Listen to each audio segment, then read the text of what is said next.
வணக்க நண்பர்களே!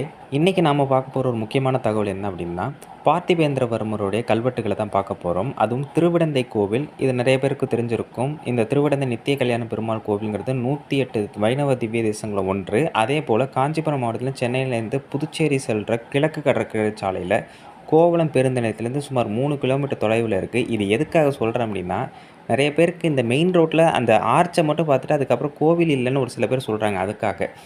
பெருமாள் பேர் வந்து நித்திய கல்யாண பெருமாள். அதேமாரி தாயார் பேர் அகிலவள்ளி தாயார். இந்த கோவிலும், மகாபலிபுரம் ஸ்தலசயன பெருமாள் கோவிலும், தையூர்ல இருக்கக்கூடிய பெருமாள் கோவிலும் 3 கோவிலும் லிங்க் ஆகுது. எதன் மூலமான? கல்வெட்டு மூலமா. அந்த வகையில இந்த கோவில்ல உள்ள 3 கல்வெட்டுகள தான் இன்னைக்கு நம்ம பார்க்க போறோம்.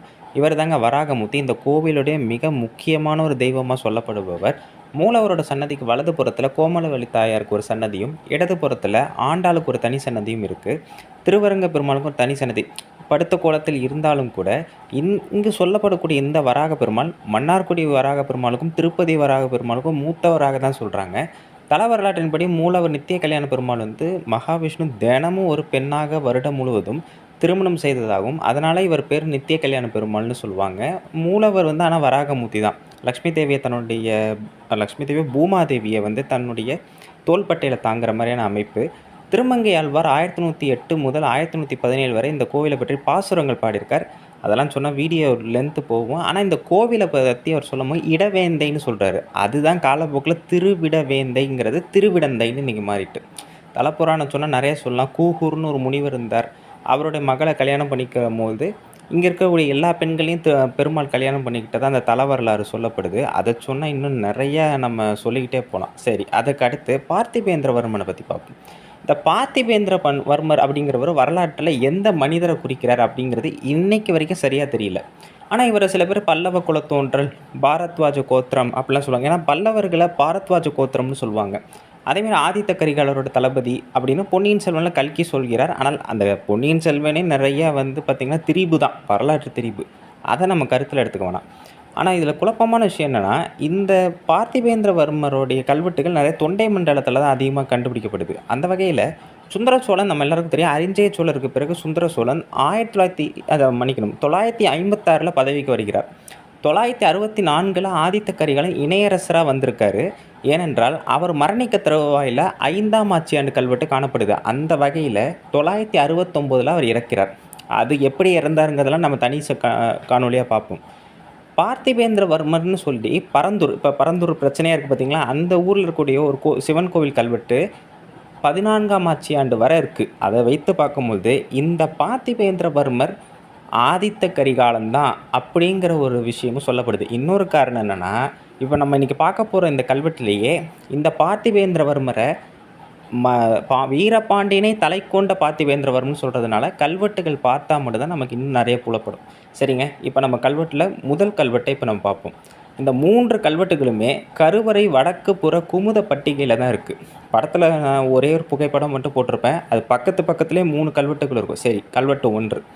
ஸ்வஸ்தி ஸ்ரீ கோப்பாத்தி வேந்திராதி பன்மர்க்கு யாண்டு 8வது ஆமூர் கோட்டத்து படுவூர் நாட்டு தேவதான திருவிடந்தை ஸ்ரீ வராக தேவர்க்கு இக்கோட்டத்து தன்கூற்ற தலைச்சயனபுரமாகிய தையூரோட இன்னொரு பேர் தலைச்சயனபுரம் ஆதி கிளானென நம்பன் மஞ்சனான உகவாரி பேரையன் சந்திராதித்தவர் நிற்க வைத்த திருநொந்தா விளக்கு ஒன்றினும் 93 அது வந்து தமிழ் எண் 93 விட்ட ஆடு சாவா மூவா பேராடு 93 இவ்வாடு 93ம் கைக்கொண்டு நிசதம் உலக்கு நெய் அட்ட கடவானேன் திருவிடந்தை இருக்கும் மன்றாடி விளக்கன் கடநாடனென் இத்திருநொந்தா விளக்கு கடுங்கனையும் இத்திருநொந்தா விளக்கு கடைக்கண்டு செலுத்துவிக்க கடவோம் திருவிடந்தை சபையும் இத்தன்மரத்துக்கு சுகிவன் செய்தார் கங்கையிடை குமரையிடை 700 காதமும் செய்தார் செய்த பாவத்தில் படுவோமானோம் இத்தன்மம் ரட்சிப்பார் ஸ்ரீபாதம் என் தலைமேலன. இந்த மன்னனுடைய எல்லா கல்வெட்டுலையும் இந்த கடைசி வரி இருக்குங்க. இப்போ நம்ம விளக்கத்துக்கு வரும். மங்களம் உண்டாகட்டும். கோப்பார்த்திபேந்திரவர்மருடைய 8வது ஆட்சியாண்டு. அந்த வகையில் இவர் ஆதித்த கரிகாலனாக இருக்க வாய்ப்பு இருக்கிறதுனால 964ன்னு போட்டிருக்கேன். கல்வெட்டு ஆதாரங்கள் இன்னும் கிடைச்சாதான் நமக்கு தெரியும். ஆமூர் கோட்டம், சிறுதாவூர் பகுதி தான் ஆமூர் கோட்டம். படுவூர் நாட்டுங்கிறது இப்போ இருக்க படூர், கேளம்பாக்கம் பக்கத்தில் இருக்கிற படூர். இந்த பகுதியோட தேவதானம் தான் திருவிடந்தை. அந்த கோவிலில் உள்ள வராக தேவருக்கு ஆமூர் கோட்டத்தின் ஒரு பகுதியான பக்கத்திலேயே இருக்கக்கூடிய தன்கூற்று அதை தான் சொல்லுவாங்க. தலைச்சயனபுரம் அதுதான் இப்போ இருக்கிற தையூர், அதோட பழைய பேர் தான் தலைச்சயனபுரம். அந்த பகுதியில் இருக்கிற ஒருத்தர் பேர் தான் ஆதிகிழான் நம்பன் மஞ்சளான உகவாரி பேரையன், பெரிய பேர். இவர் என்ன செய்கிறாருன்னா, சூரியன் சந்திரன் இருக்கும் வரை, சந்திராதித்தர் வரை திருநொந்தா விளக்கு, ஒரு நந்தா விளக்குக்கு என்ன செய்கிறாரு, சாவா மூவா பேராடு அந்த திட்டத்தின் அடிப்படையில் 93 ஆடுகளை கொடுக்குறார். சாவா மூவா பேராடுனா சாகாத வயது மூப்பு இல்லாத ஆடுகள். மூப்புனா வயசு இல்லாத ஆடுன்னு அர்த்தம், ரொம்ப வயசாக இருக்கக்கூடாது. இந்த 93 ஆடுகளையும் பெற்றுக்கொண்டு நாள்தோறும் நிசதம்னா நாள்தோறும்னு அர்த்தம், ஒரு உலக்குனா 336 மில்லிலிட்டர் நெய் இட்டு இருப்பதாக, அதை தான் கடவானன்னு கொடுத்துருக்காங்க. பெற்றுக்கொண்ட திருவிடந்தையில் இருக்கும், அந்த திருவிடந்தையில் இருக்கக்கூடிய மன்றாடி, இந்த ஆடு மாடுகள் வளர்க்கக்கூடிய கோணார சமூக இடையர், அவர் பேர் விளக்கன் கடனாடனன். இவர் என்ன செய்கிறாருன்னா, இத்திருநந்தா விளக்கு கடைசி வரை அணையாமல் பார்த்து கொள்வதாக கூறி இந்த தர்மத்தை கடைசி வரை பார்த்து கொள்வதாக யார் உறுதியளிக்கிறாங்க, அந்த திருவிடந்தை கோவிலோட சபையினர். அது மட்டும் இல்லாமல் கடைசியாக என்ன சொல்கிறாங்கன்னா, இந்த தர்மத்துக்கு இப்போ செய்ய போகிற இந்த தர்ம காரியத்துக்கு யார் கேடு செய்கிறாங்களோ அவங்க கங்கையிலேருந்து குமரி வரை இடையில் இருக்கக்கூடிய மொத்த டிஸ்டன்ஸ் எவ்வளோவா, 700 காதம். ஒரு காதம்ங்கிறது 16 கிலோமீட்டர்னு சொல்லப்படுது. அப்போ 11,200 கிலோமீட்ரு உள்ளே இருக்கக்கூடிய எல்லா பகுதியிலையும் என்னென்ன மக்கள் இருக்காங்களோ அவங்க செய்கிற எல்லா பாவத்தையும் நீ செய்கிறதா கருதப்படுவ அப்படின்னு சொல்கிறாங்க. இது நீங்கள் இந்த 3 கல்வெட்டுலையுமே பார்க்கலாம்.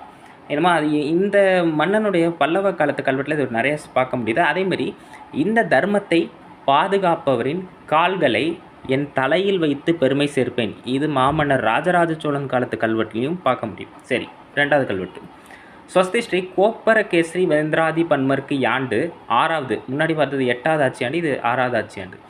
ஆமூர் கோட்டத்து படுவூர் நாட்டு தேவதானம் திருவிடவந்தை சபயோமும் ஊரோமும் கையெழுத்து இக்கோட்டத்து தன் கூற்றில் தலைச்சயனபுரமாக தையூர் வையோடு கிழான் குந்தன் பக்கவியாங்கள் கொண்டு கடவ பொன் இடர்புறம் பன்னீரு களஞ்சு இப்பொன் நாள் வந்த பலிசை ஏற்றி 94 நெய் எண்ணெய் ஆட்டை வட்டம். அதன் பிறகு இவ்விளக்கு ஒன்று முட்டாமே எரிப்போமானோம் ஆட்டை வட்டம் 94 நெய் எண்ணெய் அட்டுவோமானோம் சபையோமும் ஊரோமும் இதுக்கு விளக்கு செலுத்தோமாகில் தன்னாசனத்திலே. இந்த 2 கல்வெட்டுலையும் இந்த வார்த்தை இருக்கும். தன்னாசனத்திலே நித்த நாற்பொன் மன்ற இட்டு கொடுத்தோம். இது அன்றென்பார்க்கு அந்த பழைய கல்வெட்டில் சொன்ன மாதிரி தான், கங்கை இடை குமரி இடை 700 காதுமாறு நடுவு செய்தார் செய்த பாவங்கொள்வார் இத்தன்மோ ரட்சிப்பார் ஸ்ரீபாதம் தலைமேலது அறமரவர்க்க. அதுதான் முக்கியமான பாயிண்ட். விளக்கம். மங்களம் உண்டாகட்டும். கோப்பாதிபேந்திரவர்மருடைய 6வது ஆட்சியாண்டு, இது 962ன்னு சொல்லப்படுது. ஆமூர் கோட்டம், இது நம்ம எல்லாரும் பார்க்குறோம். தேவதாவனமான திருவிடந்தை சபை மற்றும் ஊருக்காரங்களும் சபையினரும் சேர்ந்து எடுத்த முடிவு என்ன சொல்கிறாங்கன்னா, அதேமாரி அந்த ஆமூர் கோட்டத்தோட ஒரு பகுதியான தலைச்சயனபுரம்னு சொல்லப்படுற தையூர் பகுதியில் இன்னொருத்தர் இருக்கார். அவர் பேர் என்னென்னா வையோடு அப்படின்னு ஏதோ ஒரு பகுதி இருந்திருக்கு.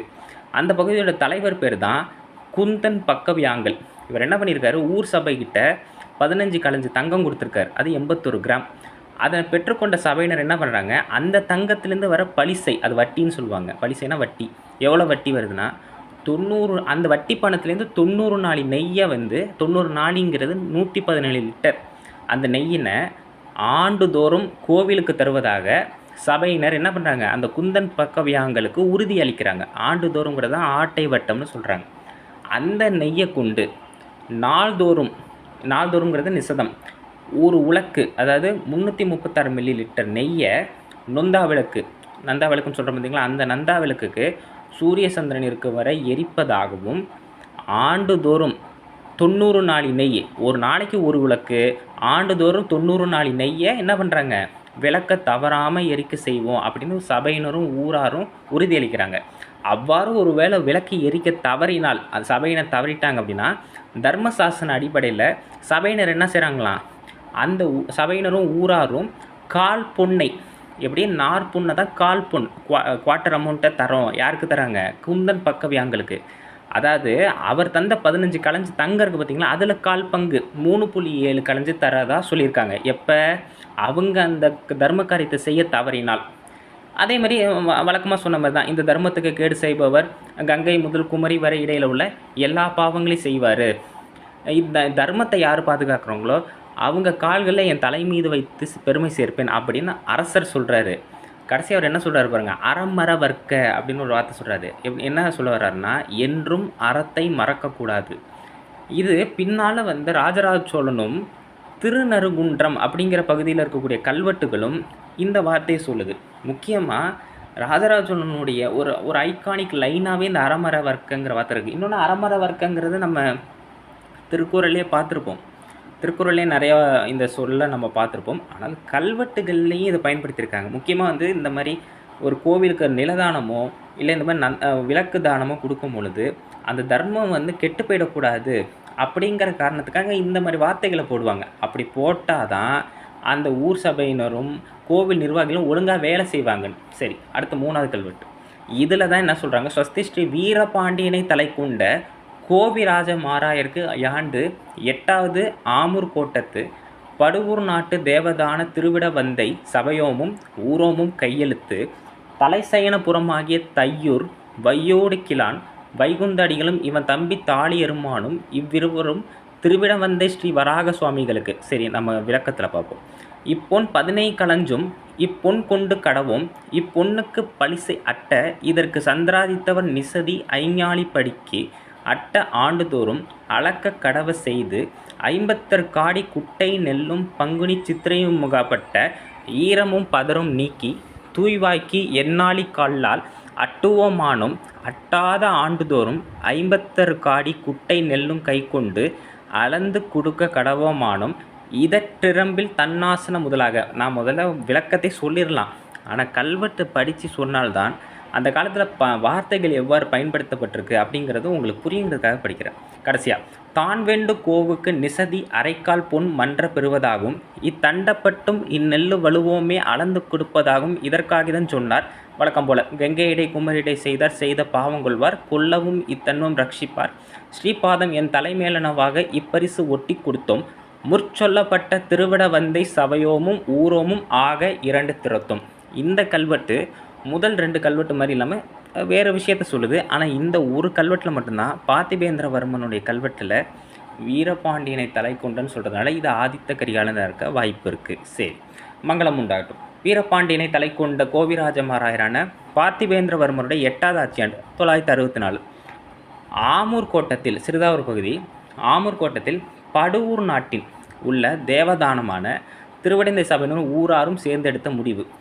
ஆமூர் கோட்டத்தோட ஒரு பகுதி நம்ம வழக்கம் போல் பார்த்த மாதிரி தையூர், அந்த பகுதியில் வசிக்கிற இன்னொருத்தர் பேர் வையோடு, தலைவர் குந்தன் வைகுந்தடிகள், அவரோட தம்பி பேர் தாலி எருமான்.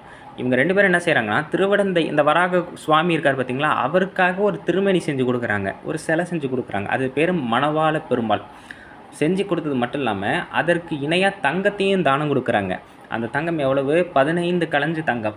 அப்போ அந்த காலத்தில் ஒரு தானம் கொடுக்கும் பொழுதோ இல்லை சில தான குறியீடுகளுக்கு ஃபிக்ஸேஷனாக இவ்வளோ அமௌண்ட்டுங்கிறது இருந்திருக்கு போல்.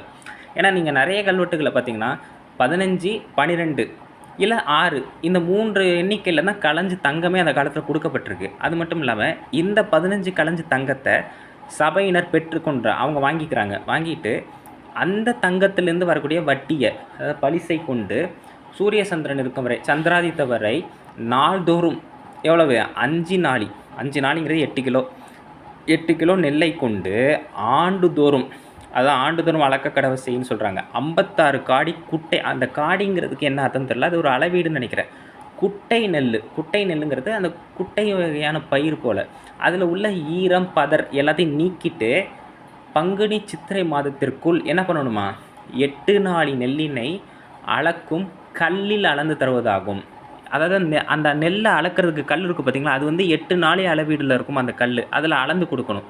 அந்த நெல்லினை வருங்கால விழாக்களை பயன்படுத்துவதாகும்.